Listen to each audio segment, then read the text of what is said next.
함께 인사해 볼까요? 우리는 식구입니다.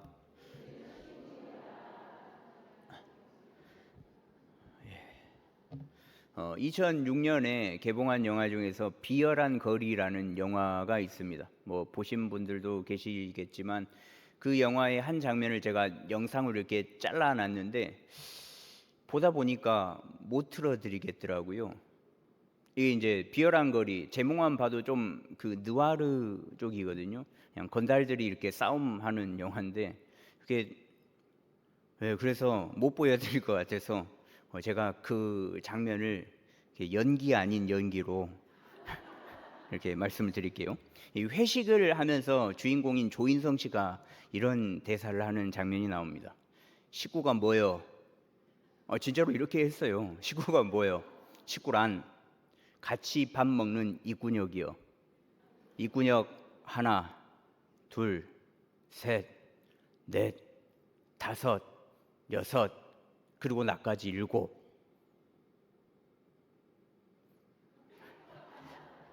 혼자 살겠다고 나가서 밥 먹는 건 뭐요? 그건 식구가 아니요. 그거는 그 이후에 그것들이 나와서 재생을 못했습니다.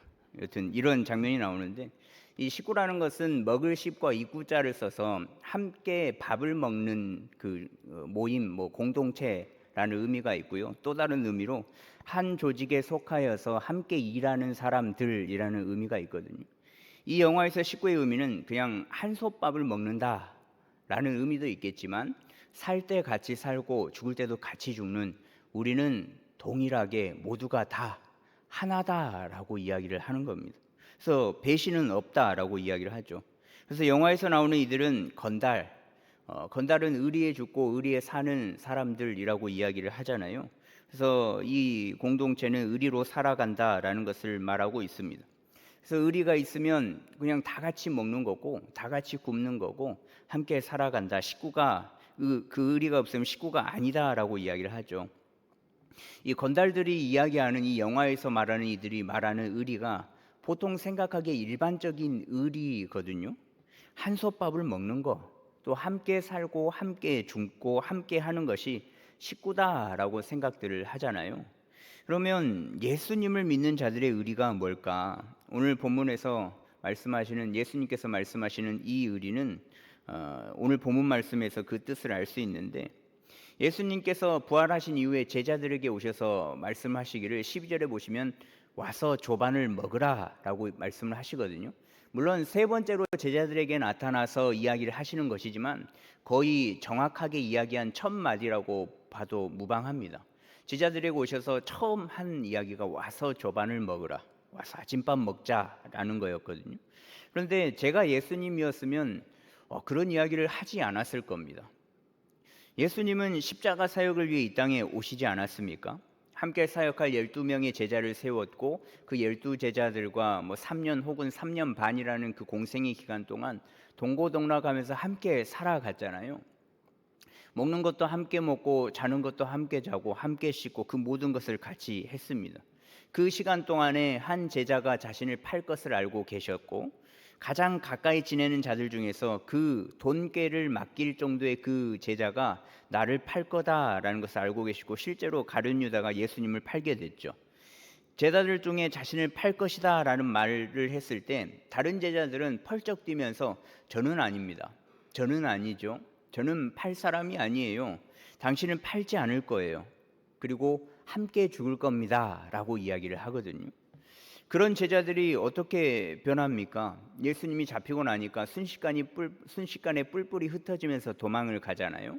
그리고 수제자라고 불리는 베드로는 다른 사람들을 만났을 때 너 예수라는 자와 함께 있는 자 아니야? 라고 이야기했을 때 세 번을 부인하면서 그렇게 예수님을 절대적으로 부인하는 모습을 보이지 않았습니까? 물론 하나님의 계획 아래에 모든 일들이 일어났지만 사람의 눈으로 보면 어찌됐든 간에 이 제자들은 예수님을 부인하고 도망가는 모습으로 배신하는 모습을 보였거든요. 그런 그들을 보고 하신 첫 말씀이 밥 먹자였습니다. 예수님은. 근데 저 같았으면 오해하시면 안 돼요. 그냥 예를 든 거예요. 제가 만약에 예수님이었다면 혹은 그런 상황에 있었다면 배신자를 보고 야, 밥 한 끼 할까? 라고 이야기할 수 있겠습니까? 잘 걸렸어. 너 딱 기다려. 이 순간만을 기다려왔어. 배로 갚아줄 거야. 나 더 무서운 사람이야. 잘 걸렸다. 나를 팔았어? 나를 부인해? 그렇게 이야기했을 건데 이들의 얼굴을 보고 말씀하신 첫 마디가 밥 먹자였습니다. 근데 이 말에는 여러 가지 의미가 담겨져 있거든요. 이 말에는 너희도 힘들었지? 나를 믿는다는 그 사실 하나만으로 사람들이 잡으러 다니면서 도망 다니라 힘들었지? 나를 배신했어도 깨닫고 다시 나를 기다리느라고 힘들었지? 이런 마음이 담긴 말이 밥 먹자라는 한마디지 않았을까 싶습니다. 그 말 한마디 이후에 예수님은 제자들과 함께 조반을 먹었고 밥을 먹고 난 이후에 본격적으로 그 예수님의 전한 마지막 말씀을 하시거든요. 본문에서 베드로를 지칭하면서 말씀하시고 15, 16, 17절에 동일한 질문을 세 번을 던지십니다. 그 질문이 뭐냐? 요한의 아들 시몬아, 내가 이 사람들보다 나를 더 사랑하느냐? 세 번 동일한 질문을 베드로에게 하셔요. 물론 베드로를 지칭하면서 하신 질문이지만 더 넓게 확장을 해보자면 그 자리에 있는 모든 제자들에게 동일하게 하신 질문임을 알 수 있습니다. 근데 이 질문에 베드로가 대답을 하죠. 이 대답 역시 아마 제자들의 모든 답변이라고 봐도 과언이 아닙니다. 내가 주님을 사랑하는 줄 주님께서 아시나이다. 나 베드로가, 그리고 여기 있는 당신의 모든 제자들은 주님을 사랑해요. 당신을 사랑합니다. 그렇게 대답을 하죠. 그러자 예수님께서 하시는 말씀이 내 어린 양을 먹이라, 내 양을 치라, 내 양을 먹이라 라고 말씀을 하시거든요. 약간 다른 표현들로 말씀을 하셨는데 내 어린 양을 먹이고 내 양을 치고 내 양을 먹이고, 원어를 보면 이 어린 양과 양은 그냥 그 나이를 든 것과 나이가 들지 않은 그 차이가 있고 똑같은 양이고요. 또 치다, 먹이라라는 원어의 단어는 다른데 돌보다라는 의미가 있습니다. 그러니까 뭐 젊은 양이든 어린 양이든 늙은 양이든 돌보든 치든 어떻게든 간에 예수님 안에서 있는 모든 양들을 돌아보라라는 이 말을 예수님께서 대답을 하시죠. 이것은 네 발 달린 양을 돌보라는 의미가 아니죠. 비유를 말씀하신 겁니다. 즉 나를 믿는 모든 자들, 하나님의 자녀들, 그리스도인들을 돌아보라라는 거예요. 더불어 곧 양떼가 될 양들에게 복음을 먹이라는 의미입니다. 한마디로 곧 예수 그리스도를 통해서 하나가 되는 공동체를 이룩하여서 함께 그 신앙을 이어갔으면 좋겠다라는 의미에서 내 양을 먹이라라고 세 번 말씀을 하신 거예요. 그러니까 식구가 되라는 의미입니다. 나라는 밥, 예수 그리스도라는 복음의 밥을 먹고 한 식구가 되라라고 말씀을 하신 거거든요. 그러니까 식구는 처음에 말씀드린 그 영화의 한 장면처럼 한 입으로 함께 먹고 살아가는 공동체를 의미를 합니다. 함께 살며 밥을 먹는다라는 것은 딱 진짜 그 벌어지는 입에 같이 밥 먹고 돌아서는 그 공동체를 말하는 게 아니고, 밥을 먹으면서 함께 살아가는 일도 이야기를 하고 또 밥을 먹으면서 함께 밥 먹는 사람의 감정까지도 읽을 줄 아는 공동체가 식구라는 거거든요. 무슨 일이 있었는지 물어보고 함께 나누는 사이, 그리고 그 감정의 기분에 따라 뭐 위로도 할 줄 알고 함께 즐거워할 줄도 알고 함께 나눌 줄 아는 것이 식구라는 공동체입니다.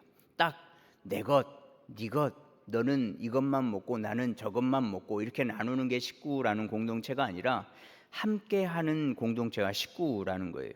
그래서 사도행전 4장 32절에 보면요, 믿는 무리가 한 마음과 한 뜻이 되어 모든 물건을 서로 통용하고 자기 재물을 조금이라도 자기 것이라 하는 이가 하나도 없더라 라고 말씀하고 있는데, 이 말씀은 초대교회 당시 성령 하나님을 경험한 이들이 모여서 교회를 이룩하고 보여준 모습이거든요. 이들은 네 것 내 것 따져가면서 너는 먹고 너는 먹지 말고 나만 먹고 나는 하고 이렇게 뭐 자로 재듯이 생활을 하지 않았습니다. 서로 모든 것을 통용 나누면서 내가 먹고 너도 먹고 나도 굶으면 너도 굶고 함께 모든 것을 한 공동체가 이 초대교회 공동체거든요. 더불어서 여기서 한 뜻이라는 단어가 원어로는 생명이라는 그 뜻도 담겨져 있습니다. 그러니까 먹고 마시는 것에서 그치는 게 아니라 생명을 나누는 사이가 식구, 진짜 식구다라는 거예요. 이들에게는 내 것 네 것이 없는 겁니다. 내일 네 일이 없는 겁니다. 그저 구분할 이유가 없었던 거죠. 왜? 우리는 진짜 모든 것을 함께 나눌 수 있는, 함께 나누고 있는 식구니까요. 또 생명을 나눈다는 것은 자신의 모든 것을 주어서라도 공동체원을 살린다라는 의미거든요. 육의 생명도 생명이지만 영의 생명도 살린다라는 의미예요. 그러니까 영적인 모습들, 함께 기도함으로, 함께 모든 것을 나눔으로 함께 이겨낸다라는 것을 의미합니다.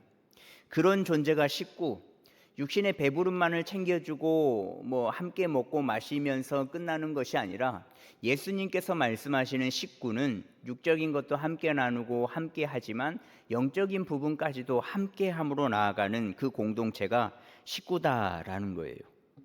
저는 이런 신문 기사를 읽은 적이 있습니다.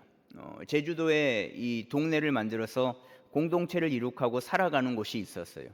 근데 그 공동체를 이루갈 때 5가정 정도가 모여서 그곳에서 터를 잡고 집을 세우고 함께 살아가는 공동체를 이룩했거든요.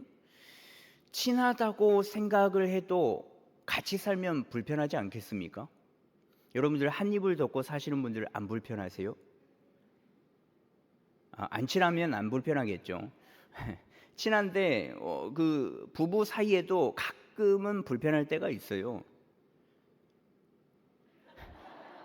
그렇게 보시면 저만 이상한 사람이 될 수도 있는데 아주 가끔은 10년에 한 번 정도 아주 가끔은 불편할 때가 있어요. 혼자 살다가 제가 30살에 결혼했으니까 30년 동안 혼자 살다가 갑자기 같이 산다? 불편할 수 있죠. 10년에 한 번 정도는. 왜냐하면 너무 다른 점이 많기 때문에 그래요. 근데 이 공동체는 한 사람도 아니고 5가정이 모였잖아요. 아이들까지 하면 20명이 넘는 사람들이 그 부락을 이루고 같이 살아가는데 불편한 점이 당연히 생길 수밖에 없는 거죠. 근데 가장 큰 고민이 이거였답니다. 이 마을 동네 부락 안에 주거지 안에 청소는 어떻게 할까? 여러분들이라면 청소 어떻게 하시겠어요? 순번을 짜서 하자. 가족 식구 많은 순대로 하자. 너 한 번 했으면 우리 한 번 하자. 그렇게 할 수도 있겠잖아요. 근데 사실 청소를 누가 하냐라는 그 질문이 웃기잖아요. 다른 거 다 괜찮은데 청소가 가장 마음에 걸린 겁니다. 가장 쉬워 보이지만 어려웠던 거죠. 그러면 어떻게 할까? 어떻게 할까? 내가 한 번 하면 저 집이 한 번 해야 되는가? 내가 했는데 저 집이 안 하면 마음이 불편해지고 또 저 집이 했는데 내가 안 하면 또 마음이 불편해지고 이런 생각들을 하다가 고민 끝에 해결책을 가졌는데 그 해결책이 뭔 줄 아십니까? 청소를 하지 말자가 아니고 마음이 불편한 사람이 하자, 마음이 불편한 가정이 하면 되지 않겠냐라고 결론을 내린 거예요. 그러니까 더러워진 것을 보고 더러워진 그 동네를 보고 더러움에 익숙한 사람은 그게 불편하지 않아요. 근데 깨끗함과 청결함을 가지고 있는 사람은 쓰레기 하나만 떨어져 있어도 굉장히 불편하지 않겠습니까? 그러니까 그것을 보고 마음이 불편한 사람이 청소를 시작했고 그 고민이 해결되었다라는 기사를 봤거든요. 우리 교회는 과연 식구가 많냐? 육적인 것만을 채우는 식구, 그 이상의 영적인 것을 함께 나누는 식구가 많냐? 그것을 가지고 있냐?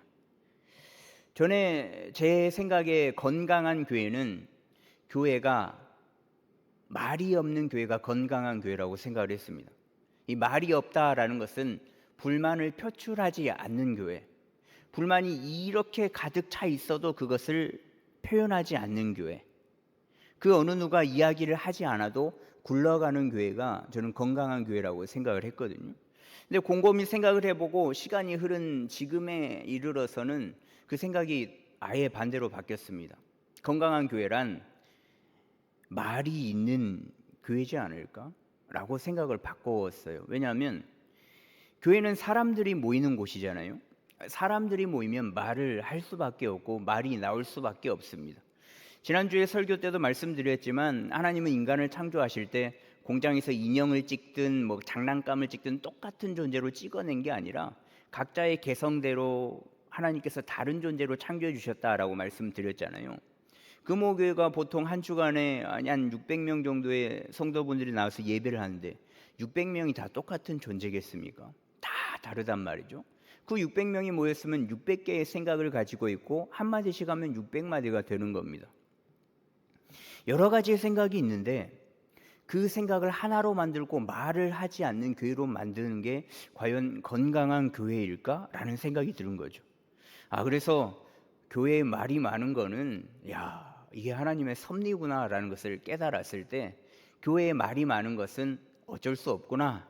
하나님께서 그렇게 각자의 개성대로 지어주셨으니까 말이 있는 게 건강한 교회겠구나라는 생각을 바꾼 거죠. 교회는 그런 곳이더라고요. 그러면 교회는 말을 할 수 있는 곳이 교회인데 어떤 말을 할 수 있는가?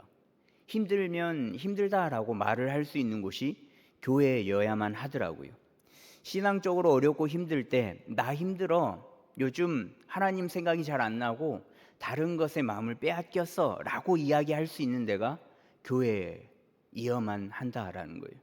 요즘 하나님보다 물질이 더 크게 내게 다가와 나 참 어려워 마음이 힘들어 라고 이야기할 수 있는 데가 교회이어야만 한다라는 거예요. 나 요즘 남편만 보면 짜증이 나고 막 아내만 보면 막 화가 나고 진짜 마음이 어려워 라고 이야기할 수 있는 데가 교회이어야만 한다라는 거예요.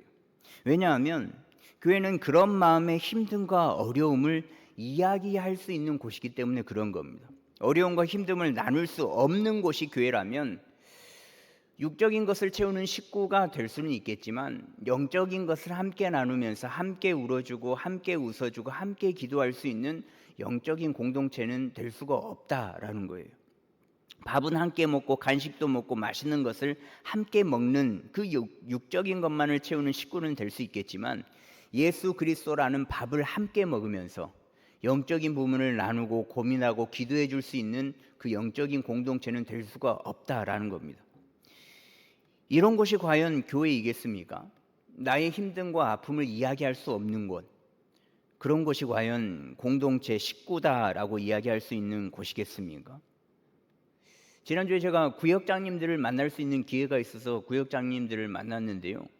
그 만남을 통해서 참 다행이다 싶었습니다.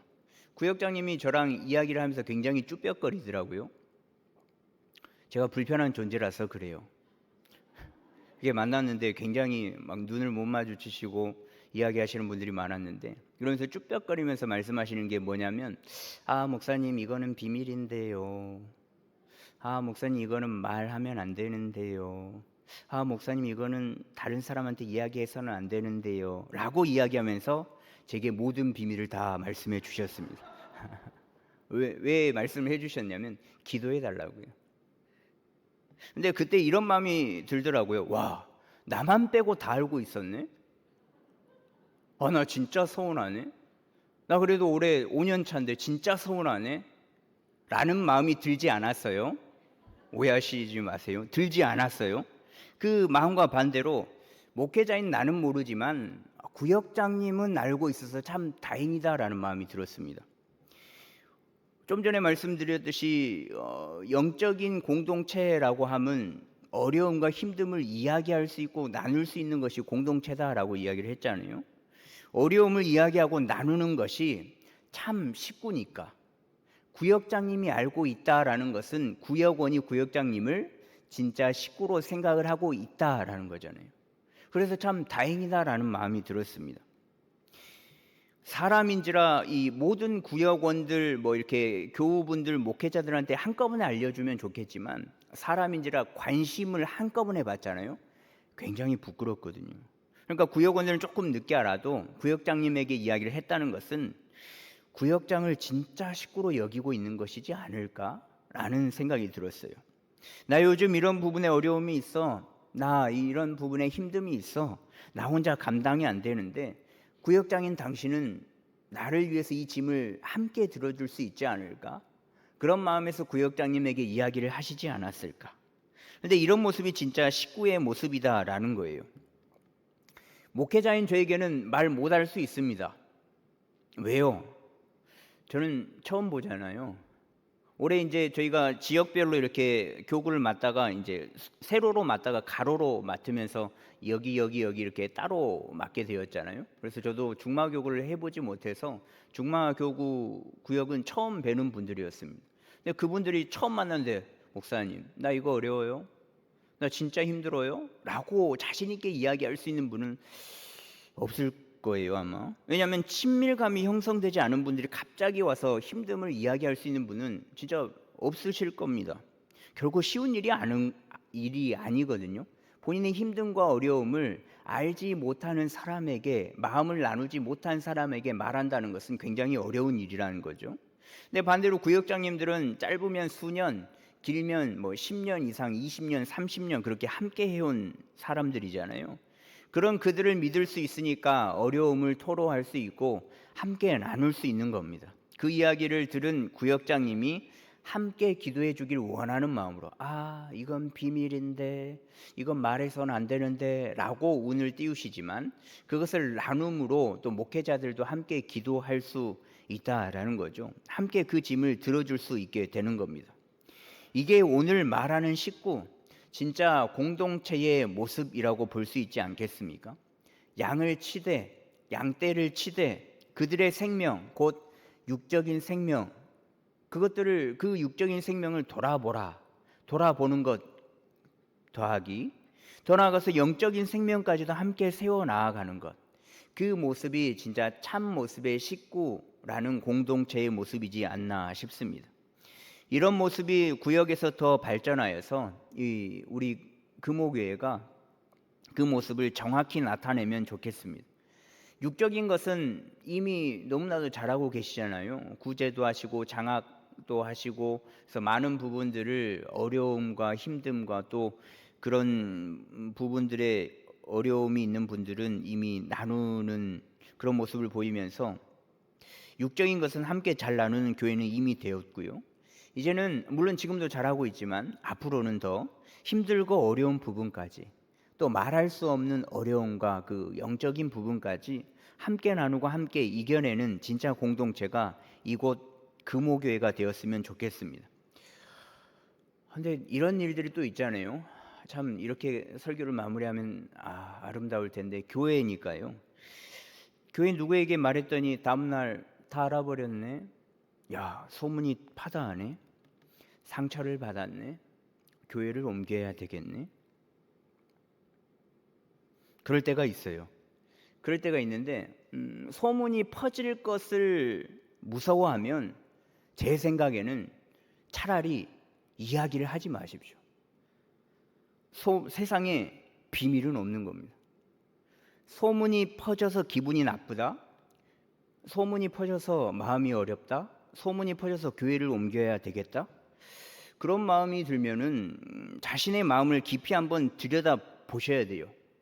진짜 그 어려움이 진짜 나누고자 하는 마음에서 이야기를 한 건지, 모든 사람들과 나누면서 이겨내기를 원하는 마음에서 그 말을 했는지, 아니면 그저 관심을 받고 싶어서 말했는지를 자신을 다시 한번 돌아봐야만 됩니다. 극심한 고통과 어려움을 겪으면 어떻게 해서든 그 일을 이겨내려고 하잖아요. 극심한 고통과 힘듦이 있는 사람들이 그 이야기를 하는 것은 어떻게 해서든 그것을 뛰어넘고 싶은 마음에서 이야기를 하는 거거든요. 소문이 퍼지고 사람들의 그 입방아에 오르락내리락 할지라도 어떻게 해서든 벗어나려고 하기 위해서 그 일을 나누는 겁니다. 왜냐하면 나 혼자는 감당이 안 되니까요.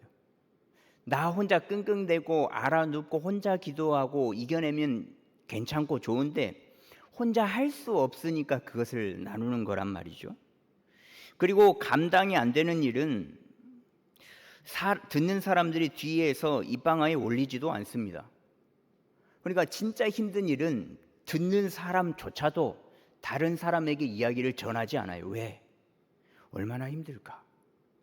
함께 이겨내면 좋겠는데 마음에서 함께 기도하자고 기도의 제목을 나누지, 아픔과 힘듦을 보면서 아이고 잘 돼버렸네, 좋아, 아이고 좋다, 신난다, 이것도 함께 나누면서 같이 신나해야지, 이러는 사람은 없다고요. 아픔 속에 있는 사람들을 보면서 기뻐하고 즐거워하고 신나는 모습을 보이는 사람은 그리스도인이다라고 이야기할 수가 없는 겁니다. 하나님의 자녀, 예수 그리스도의 그 보혈을 나눠 가진 우리들은 다른 사람의 아픔과 고통을 이야기하면서 즐거워할 수 없는 존재들이에요. 왜? 피값으로 산 존재이기 때문에 그런 겁니다. 그러니까 우리 교회는 진짜 공동체가 되었으면 좋겠어요.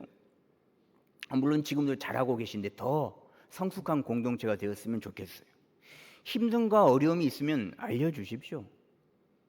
알려주세요. 그러면 같이 기도할 수 있잖아요. 비밀인 기도 제목이 있으면 알려주시되 이건 비밀이에요.